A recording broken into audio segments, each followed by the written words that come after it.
para se mobilizar e colaborar com as ações mais locais, como consultora, né, dando ideias, organizando as visitas, organizando aquele festival da quarta-feira, contribuindo com debates e experiências aqui. Então, queria que a gente saudasse todas as organizações, inclusive as que não estão presentes por essas circunstâncias nesse momento.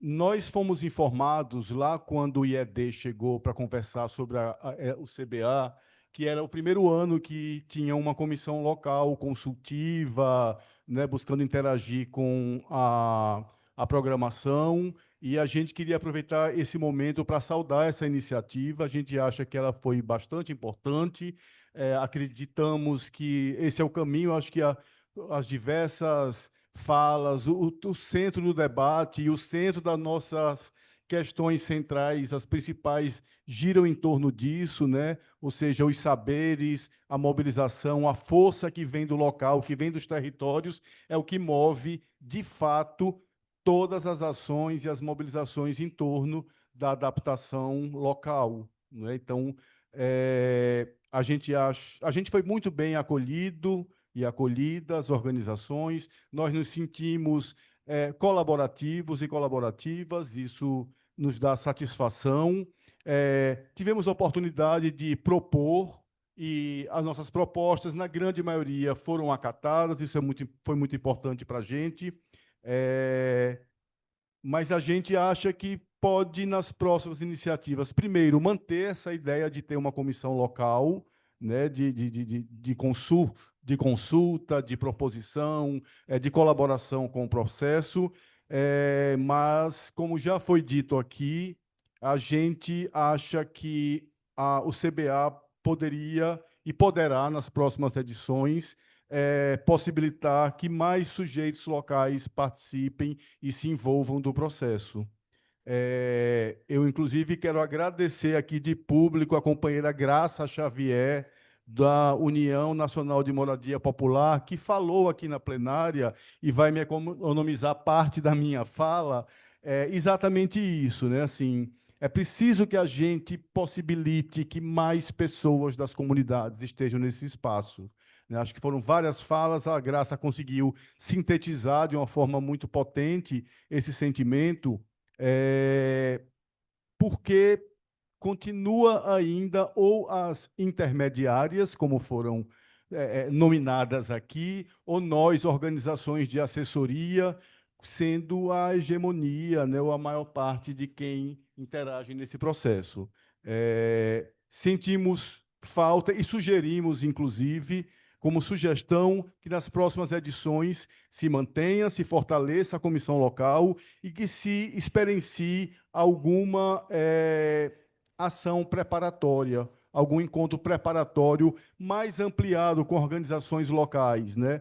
A gente se ressentiu muito de chegar em algumas comunidades ou lidar com algumas outras organizações aqui locais, ou mesmo nos territórios que a gente foi visitar, que sequer sabiam do próprio CBA, né? Então, é muito importante que a gente consiga. Então, sugestão bem objetiva, que se tenha momentos preparatórios, eventos preparatórios no local, no país, na cidade que vai receber o CBA, para que a gente possa, de fato, mobilizar o conjunto da sociedade, né, ou ampliar essa chegada da sociedade. No mais, assim, um agradecimento pela colaboração, a oportunidade, e ficamos aqui à disposição para continuar, que esse processo ele é contínuo, a gente sabe, e a gente agradece esse espaço. Muito obrigado.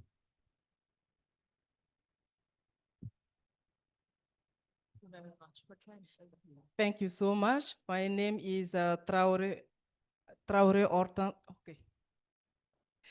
My name is Traorè Hortense Kagambèga from Burkina Faso.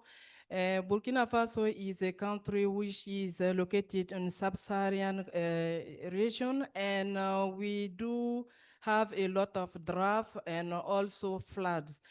All these three key messages we have here are very important because it is the views of our communities. But I would like to raise the problem of women.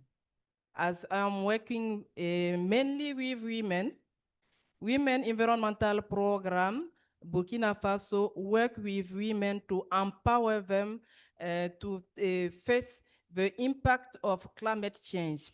So when we are also impacted by terrorism. So when people are displaced, the displaced people, women are the most vulnerable and the most impacted. So the land given to them to produce are very degraded, so we need to empower them to restore their lands. What we do is to train them to produce fertilizers to restore their lands so that they can have a good production. The problem also is that as it is a sub-Saharan country, we do not have a lot of trees, we do not have forests. Women need energy to cook, and they do not have trees to use as wood to use as energy. So we train them to use their biomass waste from their production, from their agriculture area, to produce biocharcoal so that they can use it for cooking. Now, what I would like to raise also is, as we say, the second key message talking about responsible funding require appetite for risk and trust. We need donors to trust on us, because we are directly working with communities, and sometimes it is very difficult to raise funds, and our communities need a lot this fund for adaptation, mainly women, and also youth, who are not, who do not have access to lands in our communities, women and youth. For the major part of our countries, they do not have access to lands. Even when they give them lands, it's not a very good land, it is degraded land. So it is very important for me to raise the problem of women gender justice. I know that it is not among the three key messages, but this is very, very important for me. Thank you so much. Opa. Oi, pessoal, tudo bem? Meu nome é Gugo Siqueira, eu faço parte da rede Comuá, que é uma rede composta por 18 organizações da filantropia independente, né? Então, organizações doadoras. Estou muito feliz de estar aqui em Recife, na minha cidade natal, muito embora eu moro em São Paulo, né? Meus pêsames para mim.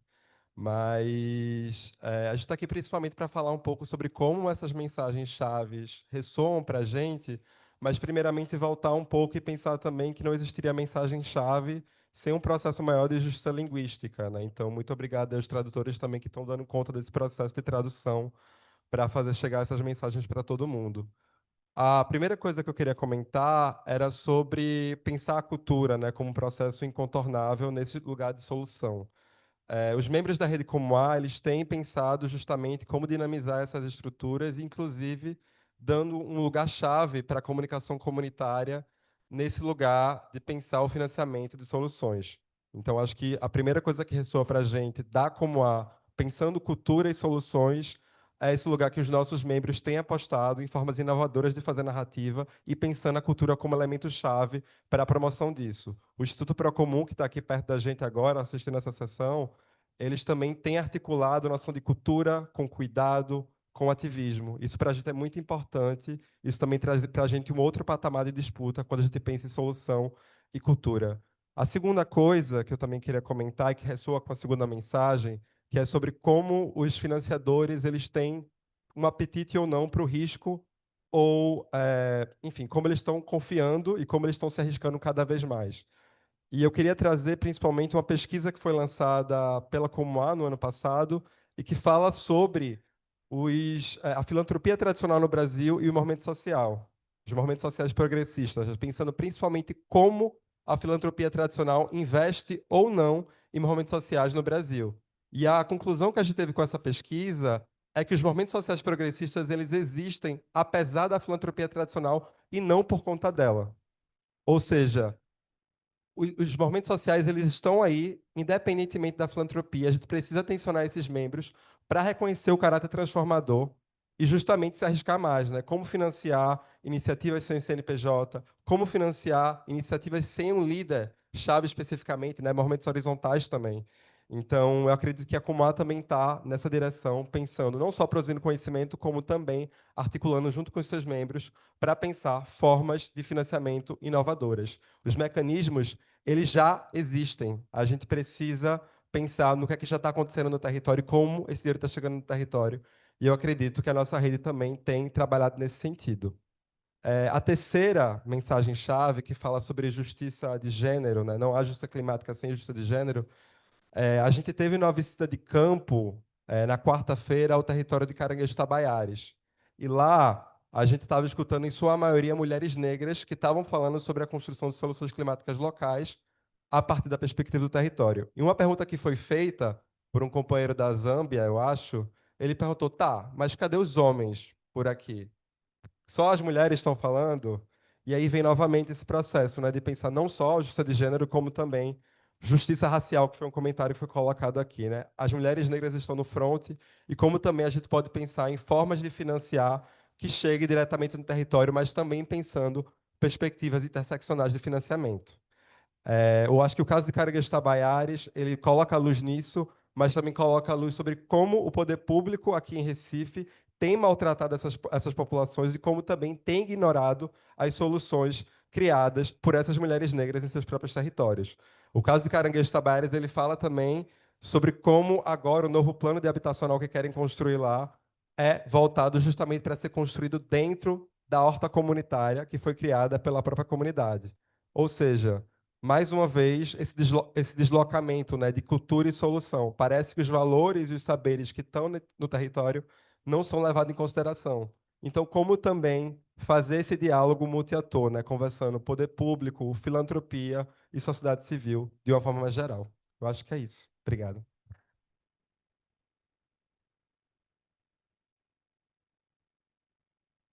Thank you. Hi, everyone. I'm Gemma Tanner from the UK. I'm a climate advisor for the UK government, and I head up our adaptation and resilience policy team. So we fund, as a bilateral donor, climate adaptation work, including LLA approaches, both bilaterally and quite a lot multilaterally through the funds and all the other organisations you've been hearing about that this week at that level. So I think these have all been really incredibly important key messages. I think a couple that really jumped out from the top three to me, one was on the communities defining success and learning. I think, you know, working at the international level, the big finance funds or bilateral donors, obviously we work with quite high level scientific organizations and others. And often a lot of the defining of success and what should be doing does come from the top level. But we are increasingly aware that that doesn't make sense in the context of adaptation, because for things we invest in to actually be sustainable and effective, they need to be as close to the ground where the impacts are happening and to be solution orientated around those communities that are affected. One of the challenges is how we connect that definition of success and learning at the bottom all the way up to the top, and having the right layers of intermediaries who can communicate from the ground up to organisations like the UK government. I think in one of the sessions, someone talked about resilience. And I do think that's becoming increasingly recognised, that we need to move adaptation out of its kind of box and talk about resilience and systemic resilience and how it's part of these wider issues we've been talking about around equity and development. that's certainly something we are focused on. And I think it'd be great that we've started that conversation at CBA, but we continue to talk collectively about how we drive that shift in the narrative. Another bit, obviously, I can't not talk about the risk and the appetite from financiers of LLA. It is a big issue. I think in a lot of the sessions around finance, one of the really great things is we started to break down the barriers of understanding and misunderstanding about what the sort of incentives from where you sit on the system, from community all the way up, that are driving some of those risks and aversions to really trusting communities. I work on the Life AR program, and that's been a really good experience of bringing together donors with the countries implementing it to understand how we are flexible in what we ask, be that monitoring, due diligence, other approaches. But it's taken a long time, and it really requires people being around the table and being in that safe space where we can understand why some of these barriers are there, and really which ones we can be flexible about, which ones we can move on, and which ones we really can't be flexible on for whatever reason. And in those cases, you know, can we, you know, recognize them and then move the conversation on to action and implementation. And I think finally, just to say, in terms of taking forward these messages and how they resonate, there's been a lot of discussion about COP30 and UNFCCC, which I think is right. And there's obviously have to keep pushing it in all the agendas there.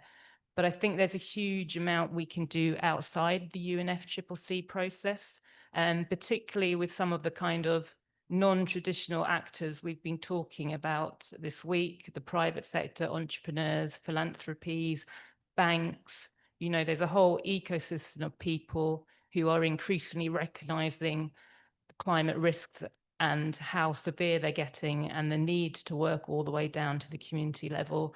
So I think if we're focusing on action, we should think about some of those out of the kind of negotiations and UNFCCC processes where we can really get some, galvanize some quicker action. And I think thinking about audiences for those messages as well is going to be critical. Thanks.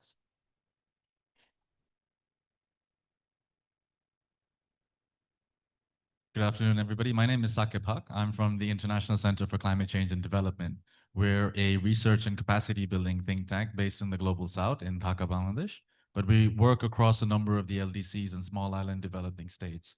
And really what resonates to me in some of the messages that have come through is the first one that won, which was a very simple message, that communities should be the ones that define what is the success, what is actually working. It's a simple message, but it shows the fact that that many people voted for it is because it's not the reality. That's not what happens in practice at the moment, and that's really a paradigm that we need to be shifting. We're looking at perhaps measuring success based on agendas, based on metrics that are not even from the continent that the funding is coming from, that the work is being done in, but we're taking that as being the measure of success and saying that we're being successful, but not really the people that we're impacting. And that's really something that we should be looking at in terms of the communities that are impacted. Has their life been improved? And they're the ones to tell us that, whether we deem it to be or not. They have the right and the agency as an affected member, as a community member working with the impacts, living with the impacts, to tell us whether what we're doing and what they're doing is really improving their quality of life. And that is how we should be working towards in making sure that the success is going ahead. Secondly, as telling this to our colleagues at lunch, is that when you have a distilled message from all the rich conversations over the last few days, and for a number of us that have been having bilateral conversations in the corridors and in the coffee shops, if there is only one point of funding, funding will be somewhere at the top, just because that is always something that comes up. It'll always be something about not having enough resources going to the local communities, not being able to give it to the local communities in time, in the quality that they need, in the way that they need to be most impactful. But if you read the message a little bit closely this time, it's not only about the size of the funding. It recognizes that funding needs to be there, but it's about accepting the risk, who accepts the risk. At the moment, most adaptation is accepted by the communities and the vulnerable countries that are working on adaptation issues, and not necessarily the other way around from donors and funders. So it recognizes in that key message that there's a level of risk, and working towards trust. Trusting that there is people that are working on these issues, that there is funding available. It is locked and blocked through processes, through accreditation and registration processes for local communities to access funding. Those are the issues that we need to really be unblocking. So again, the fact that that message has the word trust built into that is something that we should all be looking towards, on how we can unlock that level of financing, working with a lot of our local actors, with a lot of the people that are on the ground doing the work, and being able to build that trust and that partnership going ahead. And then lastly, the message about the people and culture, nature, people, culture solutions.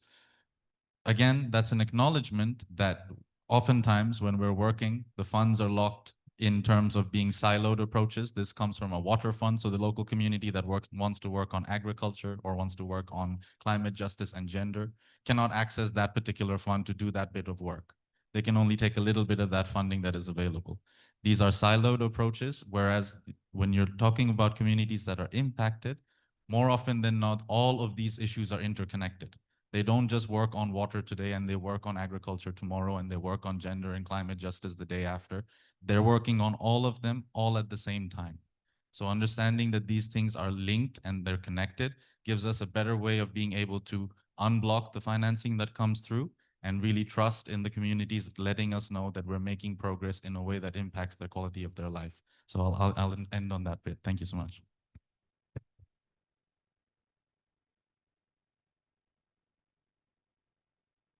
Great, thank you so much, all speakers. I think I was very humbled to hear everything that you were saying, because they were all quite positive about examples of what Pawakna is doing differently. Comuá is seeing social movements as something that is what philanthropies are meant to serve, rather than the other way around. So there's more, and then MCDO talking about breaking down barriers already and trying to really work through with practical steps. Talking about the role of women and the positive role that they play in our society, and then the local committee and the work that you've put into CBA, and really mobilizing the social network to bring us to the stage that we're now. So they're quite positive messages, and I know there's a lot of negative messages behind that, but thank you so much for sharing these positive perspectives. So we don't have that much time remaining. I'd like to ask you, if you can, in 1 minute or two, to talk about what is the way forward with these key messages for your organization. So shall we start from you, Carla? Absolutely. Thank you so much. Well, two things. I'm going to be very brief. Pawakna, what we're doing is, first and most important, looking for resources to carry women from Africa and Asia. We already secure funding for women from Latin America and the Caribbean to go to COP. And we're talking about 1,000 women at least, but we know that we have funding already secure for 100 women to go, and we are having right now at least regional and meetings in between to prepare them for these meetings and the gathering. And so this is going on as we speak, and they're having meetings in between and preparing themselves for it, because to go to COP is a lot of preparation. There are a lot of meetings and gathering in between. So that's going on in the different networks, and it's been going on for quite a while already. And so that's going on. And we are hoping, we're meeting with donors to secure fundings for partners and the different networks in Africa and Asia. We hope that will be successful, but we've been looking for that for quite a while as well, and we hope that will be something we get. There is a lot more work to be done, but for now, that is what we're doing.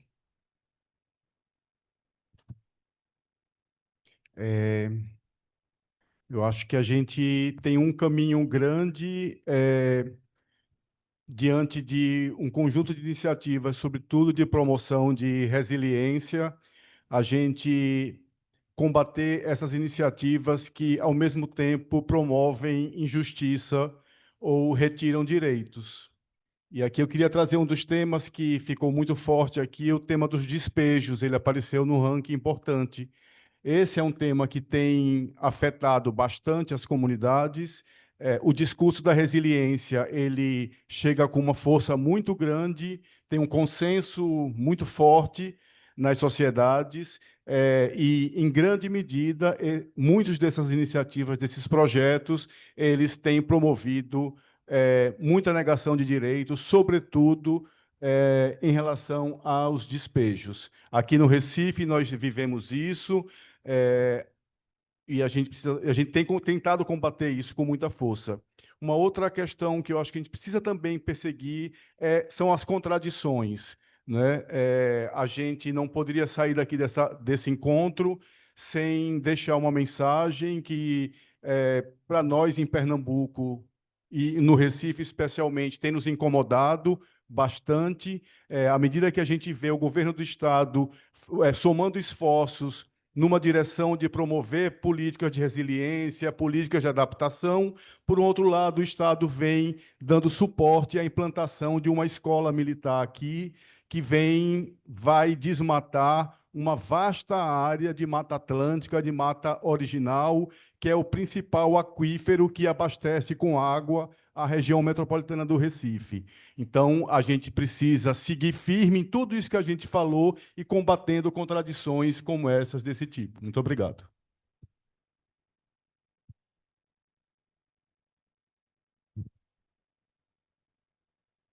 Okay, well, for me, two things. As a negotiator, I will be very involved in a negotiation and insist and negotiate strongly for our means of implementation. We need to adapt. You know that for adaptation and also the resilience of our communities, we need a means of implementation, technology development and transfer, capacity building, finance. And during negotiation, we will be very stick on that so that we can try to mobilize resources for the implementation of our climate action, for the implementation of our activities on adaptation and also resilience of our communities. The second thing is now to listen very well to my communities. Even if they are displaced from their village to another areas, they welcome what we are doing for them. But now, it is also important for us to listen to them to see what they have as knowledge, which we can maybe improve to help them in their livelihood. Thank you so much.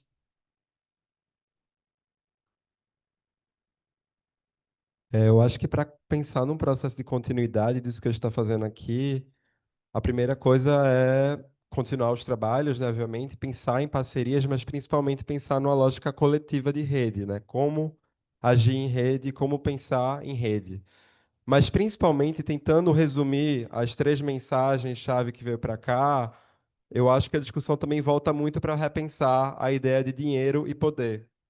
E é pegando esse gancho de dinheiro e poder, money and power, que a gente quer pensar também essa discussão precisamente na COP30 agora, em Belém.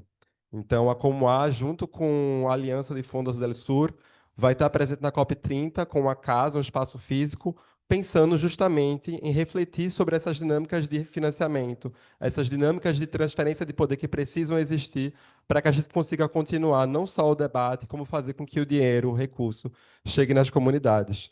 Então, eu acho que é principalmente por aí, assim, repensar as relações de poder que estão postas hoje na filantropia tradicional, pautando principalmente a partir de um lugar de ser independente mesmo da filantropia, né? Que eu acredito que a Comuá e seus membros estão posicionados nesse lugar, e pensar uma retomada de outras formas de fazer na filantropia. Acho que é isso. Obrigado.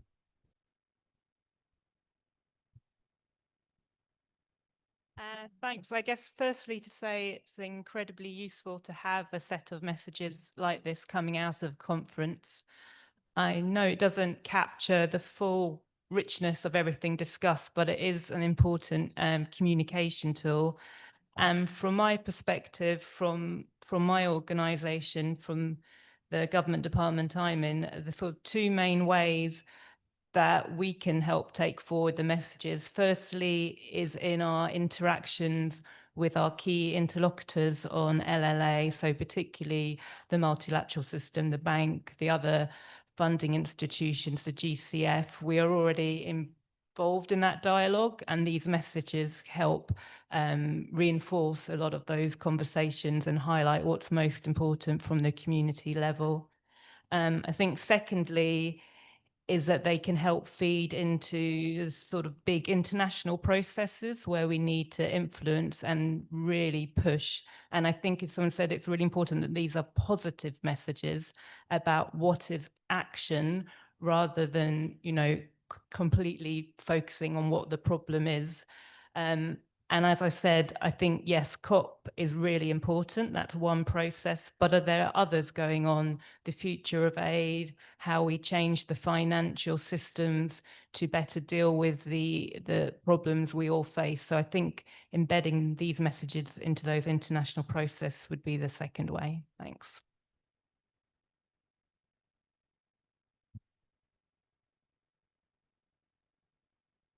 I'll try not to make it too long. So one thing that we pledge in terms of taking these key messages forward is an acknowledgement that there's strength in our collaborations. We have a whole room full of people here from all different backgrounds, many of us who before this probably would not have met in any other convening or any other workshop in our day-to-day work. So there's collaborations and partnerships that have been built here, and that opens up new spaces. There are other spaces where some of us are connected, some of us operate in. There are other summits, as Gemma mentioned, there are other summits outside of the COP where these types of messages need to be taken, because it's about understanding that there isn't going to be movement only pinning it into one activity and one convention, but it's about a whole of society approach. So with that, what we pledge to do is to, ourselves from ICAD, create more of those spaces, have more of those opportunities, whether in person or online, to be able to have more of these conversations and distill this messaging and really bring that impact from this, but also hopefully to partner and collaborate with many of you to take it to the places that they need to be taken. And we've heard from the opening plenary here, where just over dinner, Tom Mitchell and Miss Alicia from the Brazilian government had one conversation over a dinner and mobilized 400 of us to be here in this room for this week. So there's power in those smaller little conversations where the community members are not. There's power in those networks that we are all embedded in our own activities, where we can be taking these smaller messages and these conversations and really bringing a little bit more of an impact bit by bit. So that's what we pledge to do. Thank you.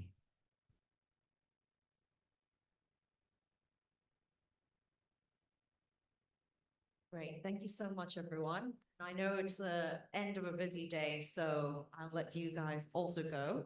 Thank you so much. And I'll hand it back over to Paul. So thank you.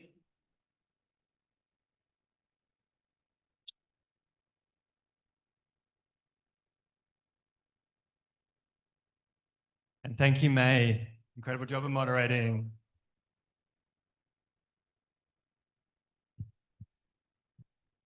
We're officially out of time and we are done and we have left, but there's always a few thank yous to do at the end. So I'm just going to take a few minutes of your time to have a few thank yous and then we will get you on your way. I wanted to thank our volunteers again. We had a sea of them here. They're not all still here, but can you come up on the stage? Who's still here? Come on down, volunteers.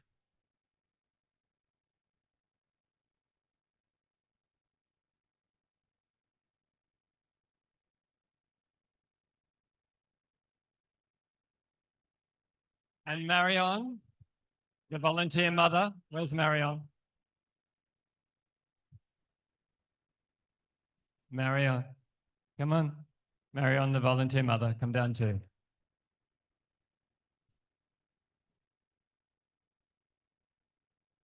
These guys have been amazing. They've given up studying for the week, working for the week, to be here, to make your week excellent. And I hope maybe they've learned a little thing along the way here and there, maybe made some friends. Thank you so much. And please pass our thanks on to all of your volunteer colleagues who aren't here this afternoon. So thank you, thank you, thank you, thank you, thank you, thank you. All right, now get off the stage.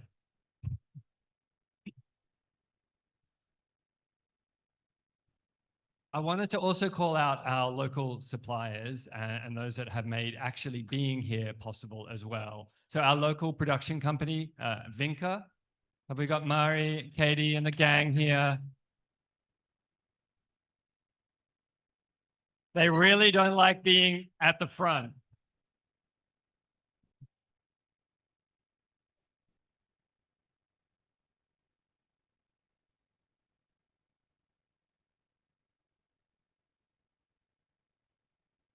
So this team have been unbelievable. You probably haven't seen them very much because they have been running around in the background, making everything that was impossible possible. This week could not have happened without this gang. And if you are ever organizing an event in Recife or frankly anywhere in Brazil, you need to give Mary and Katie a call and get them on board because they have been unbelievable. So thank you so much.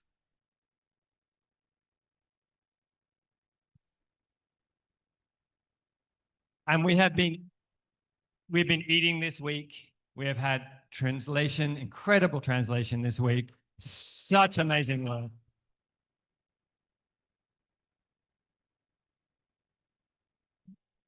We've had a catering company delivering food through a flood zone just to make sure we had lunch when we got here in the afternoon yesterday. So, I mean, that's incredible.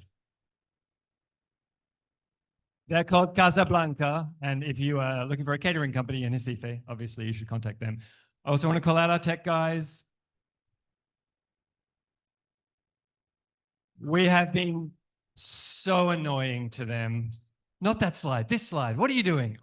And they have been just brilliant. So thank you so much.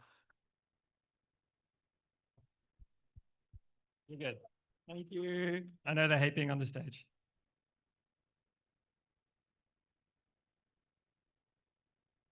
Oh, okay. The coffee is waiting, so I'll be quick. I wanted to also thank our local committee one more time because they have just been unbelievable. You heard it up here just before, all of the work that they've done, organizing all of the field visits, but even before this conference started, engaging with us, making sure we weren't going to do anything stupid here and insult people, making sure we got the right people on board and did things the right way, making Wednesday happen, the festival, and then turning around and responding to extreme weather events and flooding in their own communities. Like, they are an outstanding group of people. So thank you again.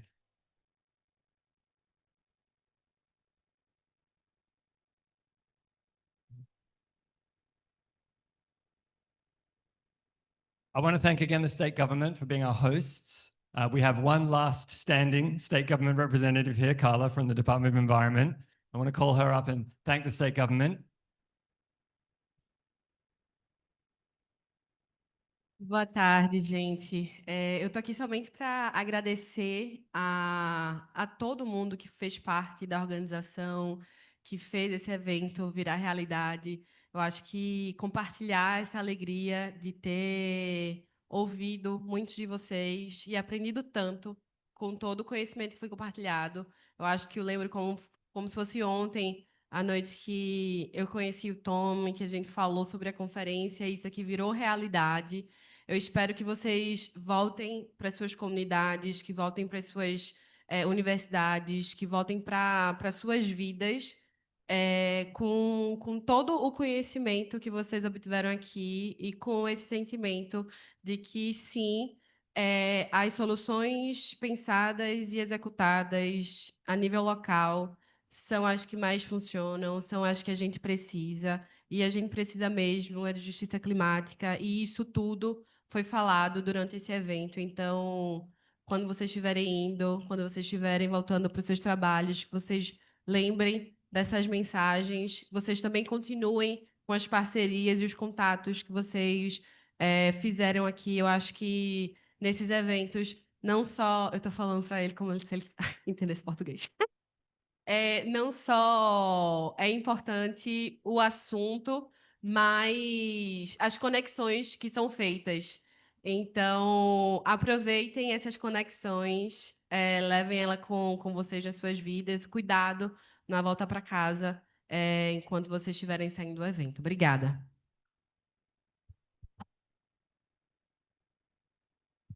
I'm just going to assume that was nice, but last two things I want to call out once more our event manager, Amy Gibson. Please, Amy, come to the stage. If you are ever organizing any kind of event, big or small, literally anywhere on earth, Bang the Drum Events is the one for you. Thank you, Amy. And last, but certainly not least, the IIED team who have literally worked their guts out. There was sweat, there were tears. In fact, I cut my finger the other day, so there was also blood. Come on down to the stage, IIED team, please.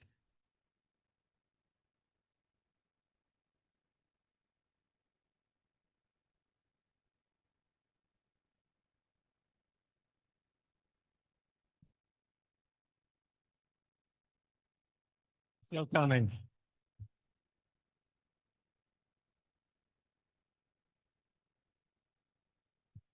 I don't know if we can include you, Tom. Maybe. It's coming anyway. It looks like a lot of people, but it's about a 100th of the number of people that you really need to organize something like this. So the number of hours that you have all put in, probably mostly unpaid, has been phenomenal. And I can't thank you enough. And I hope you all take me seriously when I say take the week off next week. It's on Tom. Thank you so much, team.